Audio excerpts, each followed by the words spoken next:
आकाश आणि संकर्षण या दोघांना पुरस्कार मिळालेला असतो आणि त्यांना सहपत्नीक हा पुरस्कार स्वीकारण्यासाठी बोलावलेले असते.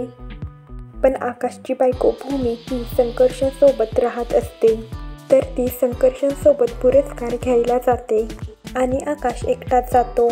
पहिल्यांदा संकर्षणला पुरस्कार मिळतो, तर तो म्हणतो की माझ्या या यशामध्ये माझी पत्नी भूमी ही भागीदार आहे आणि तो भूमीला स्टेजवर बोलवतो. हे सगळं आकाश पाहत असतो आणि आकाशला खूप वाईट वाटत असते, तर आत्याला खूप आनंद होत असतो. नंतर आकाशला पुरस्कार मिळतो. तो म्हणतो की मी सुद्धा माझ्या या यशाचं श्रेय माझ्या पत्नीला आणि तेवढ्यात भूमी त्याच्याकडे पाहते.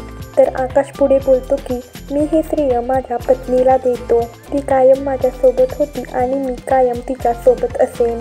असं बोलल्यावर भूमी त्याच्याकडे पाहत असते, तर भूमीला खूप वाईट वाटत असतं. भूमी आकाशपासून लांब असली तरी तो तिला सदैव साथ देणार आहे.